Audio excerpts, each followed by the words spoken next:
거의 2000년 동안 특정한 단어의 배열이 지구상의 모든 대륙에서 읊조려져 왔습니다. 그것은 대성당에서 속삭여지고 잠들기 전에 중얼거려지며 절망적인 시기에 낭송됩니다.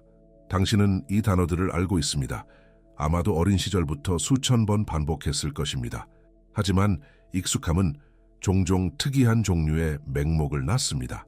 어떤 구절이 충분히 자주 반복되면 그것은 날카로운 가장자리를 잃고 우리의 마음이 다른 곳으로 떠도는 동안 내는 리듬감 있는 소리에 불과하게 됩니다. 대부분의 사람들은 이 기도를 더 높은 존재에게 보내는 단순한 요청 목록으로 여깁니다. 그들은 양식을 구하고 보호를 구하며 용서를 구합니다. 이러한 표면적인 이해는 단순한 신앙에는 충분하지만 구절의 구조 안에 숨겨진 심오한 오컬트적 깊이를 완전히 놓치고 있습니다. 만약 당신이 암기하고 있는 그 텍스트가 사실은 인간 영혼과 인류 자체의 진화를 담은 암호화된 지도라면 어떨까요? 그것은 신성한 감정들의 임의적인 모음이 아니라 인간 존재의 칠중적 본질을 반영하는 정밀하고 수학적인 건축물입니다. 그것은 하나의 공식입니다. 우리는 당신이 이 구절들에 접근해온 기계적인 방식을 해체하려 합니다. 우리는 문자적인 번역을 넘어 그것들을 탄생시킨 영적인 의도를 살펴보아야 합니다. 진정한 비전 지식은 이 단어들이 말하는 사람을 창조의 근본적인 흐름과 일치시키도록 고안되었다고 제안합니다.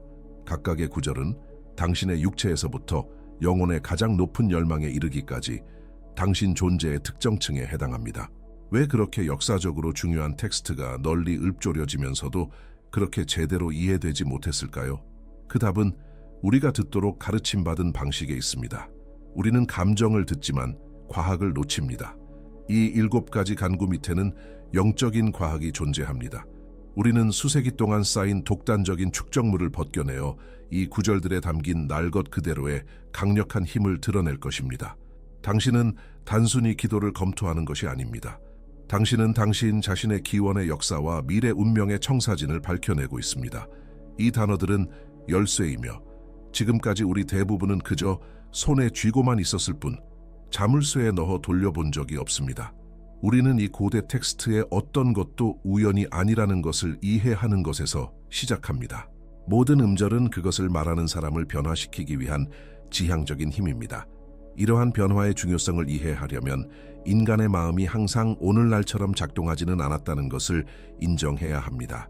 수천 년 전으로 거슬러 올라가면 우리는 우리 자신의 의식과는 근본적으로 다른 의식을 발견합니다.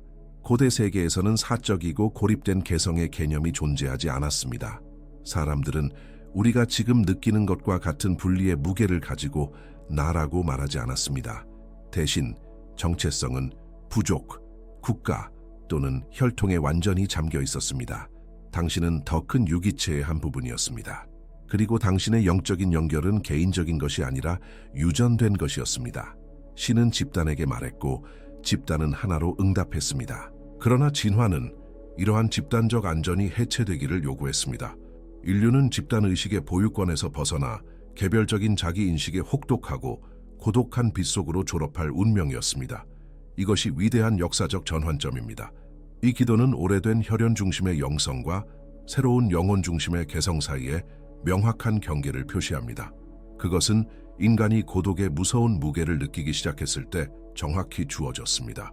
부족의 탯줄이 끊어졌을 때 새로운 연결 방식은 절박한 필연성이 되었습니다. 공동체의 완충 장치 없이 하나의 고립된 영혼이 신의 압도적인 무한한 본질을 어떻게 감당할 수 있었을까요? 이 텍스트가 그 답을 제공합니다. 그것은 고독한 자아를 위한 수직적 정렬을 구축합니다. 그것은 당신이 더 이상 조상들의 집단적 흐름 속에서 안전하지 않다는 것을 인정합니다. 당신은 이제 자유로운 행위자이며 당신 자신의 영적 건축물에 책임이 있습니다. 이러한 전환이 기도의 구조가 존재하는 이유입니다.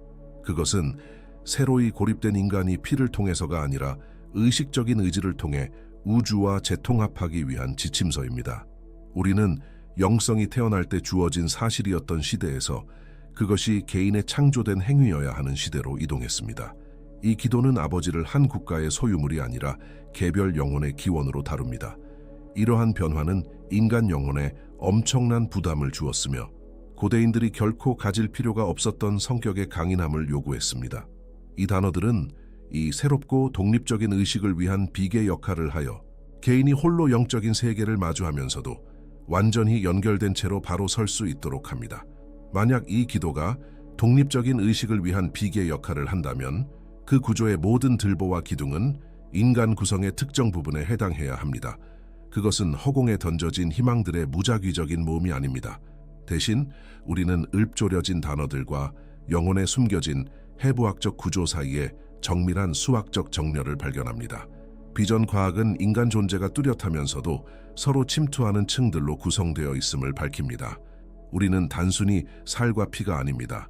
우리는 밀도 높은 육체에서부터 생명력, 영혼, 그리고 아직 완전히 개발되지 않은 가장 높은 영적 잠재력에 이르기까지 뻗어있는 칠중적 존재입니다. 이 기도는 정확히 7가지 간구를 담고 있습니다. 이러한 수적 대칭은 그 작동력을 여는 열쇠입니다. 당신이 오컬티스트의 눈으로 텍스트를 검토할 때 그것이 평면적인 목록이 아니라 수직적인 지도임을 알게 됩니다. 그것은 인간의 7가지 원리를 반영합니다. 처음 3가지 간구는 우리 본성의 가장 높은 영적인 구성원들, 즉 영원한 것과 종의 미래 진화에 속하는 우리 자신을 다룹니다. 중간 간구는 자, 즉 세상들 사이에 서 있는 고독한 나를 고정시킵니다. 마지막 3가지 간구는 하위 몸체로 내려가 우리가 지상에서의 환생 동안 거주하는 아스트랄체, 에테르체, 그리고 육체적 그릇들을 다룹니다. 대중을 위해 고안된 기도가 왜 그렇게 엄격한 오컬트적 구조를 포함할까요? 그 답은 완전한 정렬의 필요성에 있습니다. 영혼이 세상에 작용하려면 먼저 그것이 작동하는 매개체들을 조직해야 합니다. 이 7가지 특정 요청을 낭송함으로써 수행자는 무의식적으로 자신의 존재의 7층의 질서를 부여합니다. 이 단어들은 조율 메커니즘 역할을 합니다. 그것들은 하위의 필멸적인 껍데기들을 상위의 불멸적인 영혼과 정렬시킵니다. 당신은 단순히 외부의 개입을 요청하는 것이 아닙니다. 당신은 위에서 아래로 당신 자신의 존재를 언어적으로 재구성하고 있습니다. 이러한 상응 관계는 낭송을 수동적인 간청에서 능동적인 자기 조립 의식으로 변화시킵니다. 이 단어들을 말하는 대부분의 사람들은 그 안에 암호화된 심오한 인류학을 알지 못합니다. 그들은 표면적인 의미만을 봅니다. 하지만 이 공식의 효력은 말하는 사람의 지적 이해와 상관없이 영적인 세계의 객관적인 현실을 다루기 때문에 여전히 유효합니다. 7가지 간구는 영혼의 진화적 여정을 반영하도록 구성되어 있습니다. 고대 지혜 학교들은 인간을 치유하거나 강화하려면 각 층의 특정 진동을 다루어야 한다는 것을 이해했습니다. 이름을 거룩하게 하는 것에서부터 악으로부터의 구원에 이르기까지 이 순서는 영혼이 물질로 하강하는 길을 추적하며 심리적 및 육체적 구성의 모든 단계를 밝힙니다.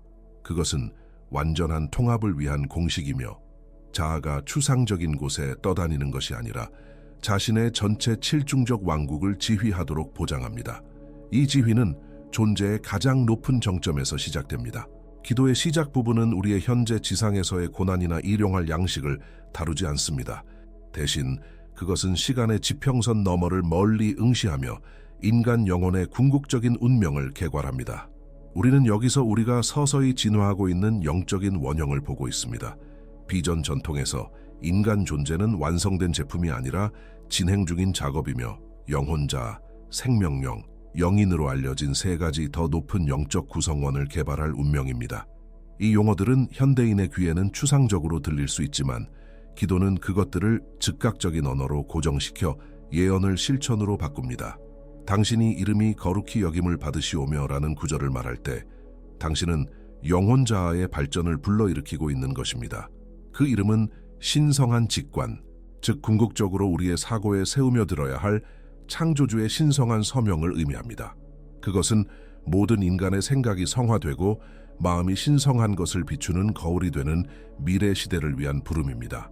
이어서 나라가 임하시오며라는 간구는 생명령에 해당합니다. 왕국은 광대하고 상호 연결된 공동체, 즉 모든 존재를 묶는 살아있는 구조를 의미합니다.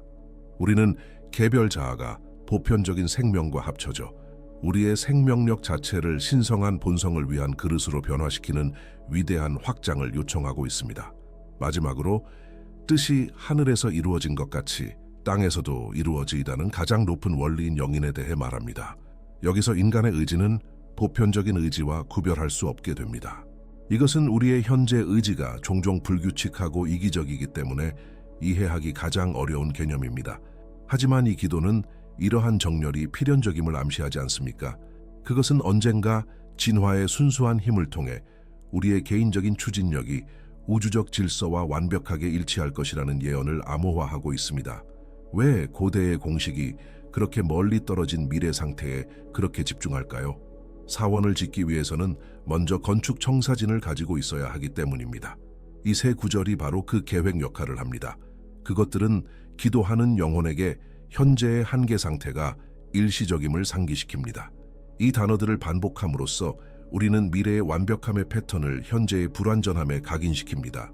우리는 본질적으로 우리 자신의 영혼에게 어디로 가고 있는지 말해주고 있습니다. 그것은 영혼을 위한 자북을 설정하여 일상생활의 혼돈에도 불구하고 궤적이 이 삼중적 신성을 향해 고정되도록 보장합니다. 이 기도는 우리가 이 더 높은 현실을 우리 자신 안에 간구 하나하나를 통해 미래를 현재로 끌어당기며 구축할 것을 요구합니다. 이것은 우리를 기도의 위대한 지지점, 즉 전체 영적 수행이 회전하는 중심축으로 이끕니다. 하늘에서 이루어진 것 같이 땅에서도 이루어지이다 라는 구절은 단순히 연결하는 생각이 아닙니다. 그것은 절대적인 것과 상대적인 것 사이의 시면을 가로지르는 다리입니다. 이 순간까지 간구들은 오로지 높은 곳을 향해 있었고 영적인 분위기에 속하는 속성들인 이름, 왕국, 그리고 의지에 초점을 맞추었습니다.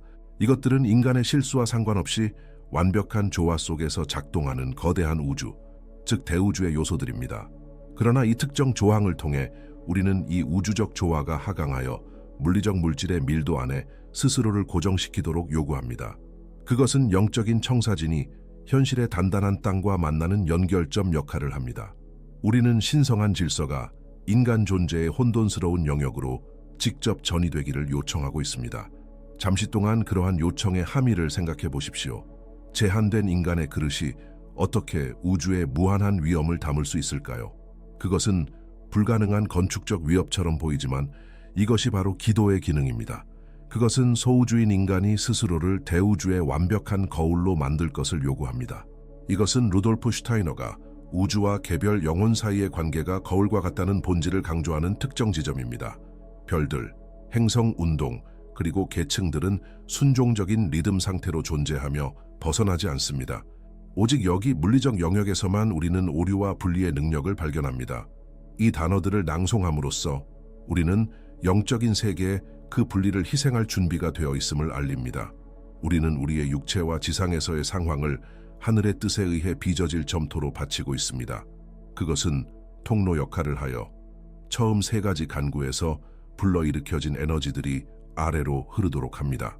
이 특정한 다리가 없다면 그 힘은 에테르 속에 매달려 우리 일상생활에 접근할 수 없을 것입니다. 우리는 본질적으로 두 세계 사이의 분리가 우리가 해소하려는 일시적인 환상이며 우리가 걷는 땅을 위해 창공만큼 신성하게 만들겠다고 선언하는 것입니다. 이 문장은 기도의 전반부를 마무리하며 창조주와 피조물 사이의 계약을 봉인합니다. 그 계약이 봉인되자마자 초점은 광대한 천체의 움직임에서 우리 존재의 즉각적이고 연약한 현실로 갑자기 전환됩니다. 우리는 일용할 양식을 구하는 간청과 함께 영혼의 높은 곳에서 물질의 밀도 속으로 내려옵니다. 언뜻 보기에 이 요청은 우리가 방금 요구했던 우주적 정렬에 비하면 너무 단순하고 어쩌면 평범하게까지 보입니다. 하지만 바로 이곳에서 영적인 작업이 그 닻을 내립니다. 우리는 부나 과도함, 심지어 안락함까지도 간청하는 것이 아닙니다. 우리는 인간 조건의 근본적인 진실, 즉 우리의 영적 발전이 끊임없이 스스로를 소모하는 육체적 그릇에 전적으로 의존한다는 것을 인정하는 것입니다. 육체는 영구적인 기념물이 아닙니다. 그것은 끊임없는 연료를 필요로 하는 타오르는 불꽃입니다. 빵을 구하는 것은 육체 자체를 위해서가 아니라 그 안에 거하는 영혼을 위해 육체적 형태의 지속을 구하는 것입니다. 작업이 완료되기도 전에 영혼을 담는 그릇이 먼지로 부서진다면 영혼이 어떻게 그 목적을 이룰 수 있겠습니까? 이것이 결정적인 차이입니다. 우리는 우리의 도구 보존을 요청하는 것입니다. 육체는 우리가 물질계와 상호작용하고 저항을 통해 배우고 지구를 변화시키는 유일한 도구입니다. 이 그릇을 유지함으로써 우리는 상위 세계와 하위 세계 사이의 연결이 온전하게 유지되도록 보장합니다. 이 말을 할 때 당신은 영혼과 육체 사이의 섬세한 균형을 유지하는 데 필요한 양식을 구하는 것입니다. 당신은 당신의 육체적 존재가 당신의 진화를 위한 필수적인 토대이기 때문에 그것을 소중히 여긴다고 말하는 것입니다. 그것은 우리가 태양을 향해 뻗어나가기 위해 흙에 뿌리를 내리는 식물과 같다는 인식입니다. 흙, 빵, 음식, 거처, 은 목표가 아니라 전제 조건입니다. 이 영양분이 없으면 연결이 끊어지고 지상에서의 배움의 기회는 사라집니다. 이 간청은 본질적으로 우주에게 육체의 기계를 작동 상태로 유지하는 데 필요한 원자재를 제공해달라고 요청하는 것입니다. 더욱이 그 특정한 표현은 즉각적인 현재를 강조합니다. 그것은 평생의 공급이나 미래의 안전 보장을 요구하지 않습니다. 그러한 요구는 집착과 물질주의로 이어질 것입니다. 그것은 당면한 과제를 수행하기 위해 지금 이 특정한 날에 필요한 것만을 요구합니다. 그것은 우리가 영혼과 자신을 일치시킨다면 그 일치를 뒷받침할 물리적 수단이 제공될 것이라는 신뢰의 선언입니다. 그것은 먹는 행위를 생물학적 필요성에서 영적인 의식으로 변화시켜 우리가 지구에서 얻는 에너지가 의식적인 행동으로 되돌려지도록 보장합니다. 우리는 운전자가 목적지에 도달할 수 있도록 오직 그 목적으로 차량에 연료를 공급하는 것입니다. 그릇이 연료를 공급받아 활성화되면 즉시 상호작용의 영역으로 들어갑니다. 우리는 진공 상태에 존재하지 않습니다. 우리는 다른 의지, 다른 욕망, 다른 운명에 둘러싸여 있습니다. 이러한 끊임없는 상호작용 속에서 마찰은 불가피합니다. 육체가 생존을 위해 물질을 소비하듯이 아스트랄체는 우리 주변 세계와 충돌하는 충동을 생성합니다. 이것은 우리가 우리에게 죄지은 자를 용서하듯이 우리의 죄를 용서해달라는 간청을 통해 아스트랄체의 정화로 이어집니다. 이것은 단순히 도덕적 사면이나 정중한 사과를 요청하는 것이 아닙니다. 그것은 아스트랄체의 건강을 유지하기 위한 기술적인 요구사항입니다. 우리 존재의 이층은 열정, 반감 그리고 자기 이익의 자리입니다. 이러한 힘들이 통제되지 않고 작동할 때 그것들은 사회구조의 결함을 만듭니다. 우리는 타인의 권리를 침해하여 우리 자신의 영혼에 부담을 주는 빚을 만듭니다. 루돌프 슈타이너는 이 간청이 단순히 살아있고 전체로부터 분리되어 있음으로써 축적되는 사회적 카르마를 해결하는 메커니즘으로 기능한다고 설명합니다. 우리는 개인이지만 공동체에 의해 유지되며 모든 이기적인 행동은 그 균형을 깨뜨립니다. 본문에 내재된 엄격한 조건성을 주목하십시오. 그것은 무조건적인 용서를 요구하지 않습니다. 그것은 정확한 인과법칙을 확립합니다. 우리는 타인의 짐을 덜어주는 정확한 만큼만 우리의 짐을 덜어달라고 요청합니다. 왜 이것이 구속력 있는 계약으로 표현될까요? 아스트랄체는 원한을 품을 때 경화되기 때문입니다. 당신에게 행해진 잘못에 집착하면 당신은 자신의 아스트랄 물질을 굳게 만들어 영혼이 침투할 수 없게 만듭니다. 당신이 경직성과 판단을 품고 있는 동안에는 우주에게 유동성과 은혜를 구할 수 없습니다. 용서하는 행위는 영혼 안에 굳어진 이러한 매듭을 녹이는 용매입니다. 타인의 빚을 풀어줌으로써 당신은 본질적으로 당신 자신의 영적 해부학의 통로를 막힘없이 만듭니다. 이러한 지속적인 리듬적 해방이 없으면 아스트랄체는 축적된 불만으로 밀집되어 고차원적 자아를 질식시키고 어떠한 진정한 영적 진보도 방해할 것입니다. 우리는 영혼의 빛을 들이마시기 전에 갈등의 독성을 내뿜어야 합니다. 원한의 날카로운 모서리가 없는 균형 잡힌 아스트랄체만이 들어오기를 기다리는 신성한 지성을 위한 적절한 거울 역할을 할 수 있습니다. 용서의 적극적인 작업을 통해 아스트랄의 물이 진정되면 우리는 우리 감정의 표면 아래에 숨어있는 더 근본적이고 조용한 위험을 마주하게 됩니다. 우리는 욕망의 격동적인 영역에서 생명력 자체의 밀도 있고 리듬적인 구조, 즉 에테르체로 알려진 곳으로 내려갑니다. 바로 이 순간 고대의 기도는 수수께끼 같은 요청으로 전환됩니다. 우리를 유혹에 빠지지 않게 하소서. 많은 이들이 이 말에 걸려 넘어지며 필연적으로 스스로에게 묻습니다. 심오한 지혜의 원천이 왜 우리를 함정으로 이끌겠는가? 그 답은 신의 의도에 있는 것이 아니라 우리 자신의 성장하는 독립성의 극심한 취약성에 있습니다. 이 간청은 단순한 도덕적 과오나 덧없는 열정보다 훨씬 더 심각한 위험을 다룹니다. 그것은 기억, 습관, 생물학적 활력을 지배하는 우리 존재의 깊은 층인 에테르 조직 내에서 발생할 수 있는 치명적인 오류에 대해 말합니다. 아스트랄체가 감정의 열기로 불타오를 수 있지만 에테르체에 대한 위험은 차가움입니다. 여기서 큰 유혹은 절대적인 고립을 향한 충동입니다. 그것은 개별 생명력이 보편적인 흐름에서 자신을 단절시키고 오직 자신의 보존을 위해서만 존재하려는 미묘하고 스며드는 욕망입니다. 에테르체는 우리 성격의 패턴을 담고 있지만 보존하고 반복하며 결국 경화되는 자연스러운 경향을 가지고 있습니다. 더 높은 영적 의도의 끊임없는 순환이 없으면 이 생명 시스템은 경직됩니다.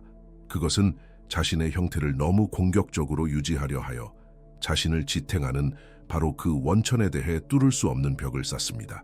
이러한 경화는 단순히 은유가 아닙니다. 그것은 사고의 경직성과 변화를 꺼리는 태도에서 관찰할 수 있는 현상이며 이는 종종 인류를 괴롭힙니다. 생명력은 끊임없이 자신을 새롭게 하는 강이어야 하지만 유혹은 그것을 고인 연못으로 바꾸는 것입니다. 이것이 영적 석회화 과정입니다. 그것은 자신의 수액 공급을 비축하기 위해 가지에서 자신을 끊으려는 한 잎사귀의 형이상학적 등가물입니다. 그 결과는 자율성이 아니라 괴사와 죽음입니다. 우리가 이 구절을 읊을 때 우리는 독자적인 개인으로 남아있을 수 있는 우리의 능력이 완전한 분리라는 무서운 위험을 수반한다는 것을 인정하는 것입니다. 우리는 우리의 개별성의 부담이 우리 안의 활력을 짓누르지 않도록 요청하는 것입니다. 이 싸움은 영혼의 골화에 맞서는 것입니다. 우리는 우리의 습관과 성격이 유연하고 투과성을 유지하여 자아적 고립의 차가운 소나기에 얼어붙지 않도록 간청하는 것입니다. 우리는 우리 자신의 생명력이 영혼을 가두는 요새로 변하는 시련에서 벗어나게 해달라고 요청합니다. 그것은 영혼이 자신의 힘을 확신하여 우주의 호흡 리듬으로부터 단절된 채 자신의 밀폐된 분위기 속에서 질식하는 궁극적인 고독에 대한 안전장치입니다. 이러한 고립은 우리가 직면하는 마지막이자 가장 강력한 위협을 위한 정확한 조건을 만듭니다. 우리가 7번째 간청인 다만 악에서 구하옵소서의 문턱을 넘을 때 우리는 더 이상 우리 자신의 영혼의 단순한 잘못된 관리나 낮은 본능의 유혹을 다루는 것이 아닙니다. 우리는 나의 주권에 대한 직접적인 공격에 직면하고 있습니다. 이 간청은 인간의 영혼을 타락시키는 것을 넘어 완전히 무효화하려는 세력에 대한 궁극적인 방어입니다. 여기서 말하는 악은 단순히 불행, 불운 또는 육체적 고통이 아닙니다. 이 심오한 맥락에서 악은 인간의 자아를 그 신성한 기원에서 분리시키고 영적인 진공 속을 헤매게 하려는 모든 힘으로 정의됩니다. 우리는 나는 존재한다고 말할 수 있게 해주는 이 자아감, 이 독립적인 의식의 중심을 발전시키는데 수천 년을 보냈습니다. 그것은 우리 진화의 정점입니다. 그러나 이 독립성은 취약합니다. 우주에는 인류가 이 힘을 유지할 능력이 없음을 증명하고자 하는 적대적인 세력들이 있습니다. 그들은 우리가 스스로에게 맡겨진다면 필연적으로 혼돈에 빠지거나 영혼 없는 기계로 경화될 것임을 보여주려 합니다. 우리가 구원을 요청할 때 우리는 우리의 개별성에 종종 무관심하거나 적대적으로 보이는 우주에 맞서 우리 영혼의 온전함을 유지할 힘을 구하는 것입니다. 우리는 나가 포위되어 있음을 인정하는 것입니다. 한편으로는 우리의 의식을 책임지지 않는 몽환적이고 무의식적인 상태로 되돌리려는 세력들이 있습니다. 다른 한편으로는 우리를 물질주의에 가두어 우리가 어떤 더 높은 목적도 없는 생물학적 기계에 불과하다고 확신시키려는 세력들이 있습니다. 양극단 모두 영혼의 죽음을 초래합니다. 우리는 여기서 언급된 악이 외부적인 재앙이 아니라 신성을 반영하는 자아의 능력에 대한 내적인 소멸이라는 것을 진정으로 이해하고 있습니까? 이것이 이 간청이 맨 마지막에 위치하는 이유입니다. 그것은 최종적인 안전장치입니다. 우리가 일용할 양식을 구하고 용서를 구하고 유혹의 시련을 헤쳐나간 후에 우리는 우리 존재를 위해 마지막으로 한 번 더 맞서는 것입니다. 우리는 허무에 굴복하라는 압도적인 압력에도 불구하고 온전하게 남아있을 것임을 선언합니다. 우리는 우리 안에 있는 신성의 독특한 한 방울, 우리의 자아가 그것을 산산조각 내려는 세력으로부터 보존되기를 요청합니다. 그것은 인간의 영혼이 시련을 겪더라도 자신을 둘러싼 어둠에 의해 소멸되기를 거부한다는 강력한 주장입니다. 허무에 대한 이러한 적극적인 저항은 훨씬 더 심오한 현실의 토대가 됩니다. 기도는 단순히 현재 존재하는 것을 보호하는 것이 아닙니다. 그것은 아직 존재하지 않는 것을 적극적으로 구축합니다. 우리는 여기서 단순한 종교적 구절로 위장된 고대의 연금술 공식을 발견합니다. 진정한 의도로 사용될 때 그것은 영적 공학을 위한 메커니즘으로 작용하는 소리와 개념의 연속입니다. 우리가 7가지 간청을 정확한 순서대로 진행할 때 우리는 단순히 멀리 있는 신에게 말하는 것이 아니라 인간의 의지를 우주적 법칙과 일치시키는 매우 구체적인 내부 작업을 수행하는 것입니다. 기도의 구조는 인간의 숨겨진 해부학과 완벽하게 일치합니다. 각 구절은 빵을 필요로 하는 육체적 그릇에서부터 하늘과의 일치를 요구하는 가장 높은 영적 열망에 이르기까지 우리 존재의 특정층을 다룹니다. 각 구절에 체계적으로 집중함으로써 우리는 우리의 낮은 본성의 혼란스러운 요소들, 우리의 변덕스러운 욕망, 우리의 마비시키는 두려움, 그리고 우리의 산만한 생각들, 이 영혼의 질서 원리에 복종하도록 강제합니다. 기도는 틀 역할을 하며 우리가 의식을 반복적으로 그 안에 부어 넣음으로써 우리의 영혼은 그 신성한 형태를 띠기 시작합니다. 그것은 마치 강철이 불 속에서 단련되어 더 단단해지고 더 유연해지는 것과 같은 단련의 과정입니다. 우리는 이것이 개인의 육체적, 에테르적 구성을 변화시키기 위한 명상 수행임을 깨달아야 합니다. 물이 끊임없는 흐름으로 돌을 빚어내듯이 이러한 특정 개념들의 리드미컬하고 의식적인 반복은 미묘한 몸들을 재구성합니다. 그것은 이기심의 찌꺼기를 태워 없애고 자아의 결의를 굳건히 하며 더 높은 자아가 필멸의 육체에 자신을 각인하도록 허용합니다. 이것이 순서가 변경될 수 없는 이유이며 말이 말해지는 것만큼이나 느껴져야 하는 이유입니다. 종종 생각 없이 중얼거리는 몇 문장이 인류 진화를 위한 완전한 청사진을 담고 있다는 것이 놀랍지 않습니까? 따라서 그 기도는 다리 역할을 합니다. 그것은 대우주가 인간 마음의 소우주로 흘러들어가도록 허용합니다. 올바르게 수행될 때 그것은 요청이기를 멈추고 창조적인 행위가 됩니다. 당신은 왕에게서 부스러기를 구걸하는 것이 아닙니다. 당신은 신성한 법칙을 활용하여 연기 거할 수 있는 당신 안의 공간을 비우는 것입니다.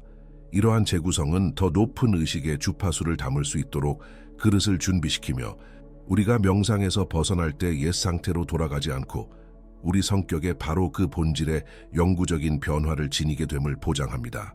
이러한 영구적인 변화는 모든 진정한 영적 수련의 궁극적인 목표입니다. 우리는 이제 이 기원이 위안을 주는 의식이나 기계적으로 수행되는 문화적 습관보다 훨씬 더 많은 것임을 이해합니다. 그것은 영적 연금술을 위한 정밀하고 과학적인 공식 역할을 합니다. 7가지 간청을 해부하고 나면 영혼의 숨겨진 구조가 완전히 드러납니다. 당신은 더 이상 무지의 순진함으로 이 구절들에 접근할 수 없습니다. 조밀한 육체부터 가장 높은 영적 인간에 이르기까지 모든 것을 포함하는 인간 존재의 칠중적 본성은 특정하고 협상 불가능한 순서로 다루어집니다. 이것은 인간 구성의 어떤 측면도 더 높은 의식의 빛에 의해 잠자거나 손대지 않은 채로 남아있지 않도록 보장합니다. 당신이 배운 것에 엄청난 무게를 고려하십시오. 처음 3가지 간청은 인간 영혼을 신성한 이름, 왕국, 그리고 의지의 영원한 영역으로 들어 올리는 반면 마지막 4가지는 그 신성을 지상 존재의 시련 속으로 가져와 우리의 일용할 양식, 우리의 빛, 우리의 유혹, 그리고 우리를 덫에 빠뜨리려는 악을 다룹니다. 그것은 높은 곳에서 내려오고 깊은 곳에서 솟아오르는 완전한 에너지 회로입니다. 왜 그렇게 강력한 공식이 아이들에게 가르쳐지는 단순한 기도로 위장되었을까요?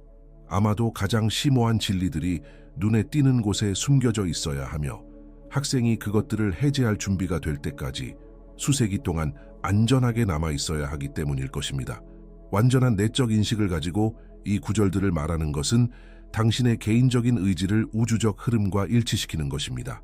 그것은 역설적으로 자신에 대한 진정한 지배권을 부여하는 의식적인 항복의 행위입니다. 당신은 당신 자신의 진화에 대한 책임을 짊어질 준비가 되어 있다는 것을 영적 세계에 효과적으로 신호를 보내는 것입니다. 이 특정 비의적 이해로 충전될 때 이러한 감정들의 매일의 반복은 도를 빚어내는 꾸준한 물처럼 작용합니다. 서서히 낮은 자아의 단단한 껍질이 부드럽게 제거되고 내부의 그릇은 그것이 불러일으키는 주파수를 유지할 수 있게 됩니다. 이 발표가 끝나면 이 통찰력이 당신 마음의 배경 속으로 사라지게 하지 마십시오. 다음에 당신이 이 익숙한 구절들을 암송하고 있는 자신을 발견할 때 말하기 전에 멈추십시오. 대우주의 웅장함이 당신 자신의 존재의 소우주 속으로 자리 잡게 하십시오. 당신이 위계질서의 언어를 활용하여 우주를 조직한 바로 그 힘들을 불러내고 있음을 깨달으십시오. 이것은 2000년 동안 속삭여져 온 근원으로 돌아가는 직통 경로를 제공하는 로드맵이자 인류에게 남겨진 유산입니다. 당신은 단지 그것을 계속 반복할 것입니까? 아니면 항상 의도되었던 절대적 변형의 도구로서 마침내 그것을 휘두를 것입니까? 그 결정은 전적으로 당신 자신의 마음의 성역 안에 달려 있습니다.